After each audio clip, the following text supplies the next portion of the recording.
الم تر کیف ضرب اللہ مثلا کلمۃ طیبۃ کشجرۃ طیبۃ۔ اب یہاں سے اللہ تعالیٰ کلمہ توحید کی مثال بیان فرما رہی ہیں۔ الم ترى کیا نہیں دیکھا آپ نے، کیف ضرب اللہ کیسے بیان کی اللہ تعالیٰ نے، مثلا مثال، کلمۃ طیبۃ پاک کلمے کی۔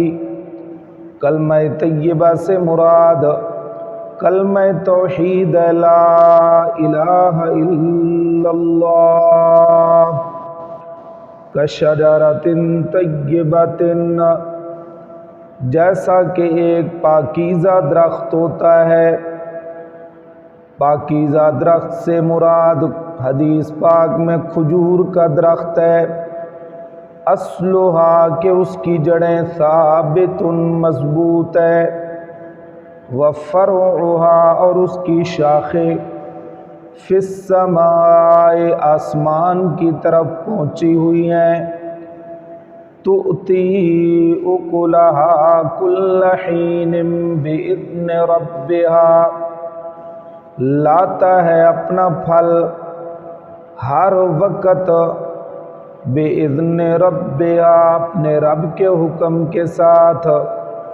وَيَضْرِبُ اللَّهُ الْأَمْثَالَ اور بیان کرتا ہے اللہ تعالیٰ مثالیں للناس لوگوں کے لیے، لعلہم یتذکرون تاکہ وہ نصیحت حاصل کرے۔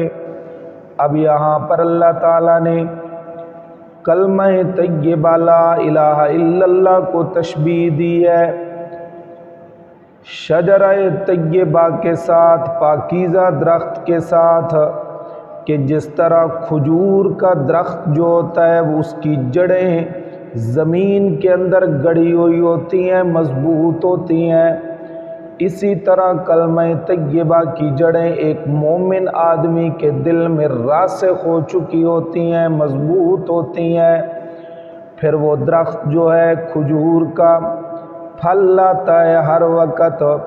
اسی طرح مومن جو ہے کبھی نماز پڑھ رہا ہے، کبھی ذکر کر رہا ہے، کبھی حج کرنے کے لیے جا رہا ہے، کبھی روزے رکھتا ہے، تو اللہ تعالیٰ فرماتے ہیں یہ جو ہے نا یضرب اللہ بیان کرتا ہے اللہ مثالیں للناس لوگوں کے لیے۔ اللہ مثالیں لوگوں کے لیے کیوں بیان کرتا ہے؟ لعلہم یتذکرون تاکہ وہ نصیحت حاصل کریں۔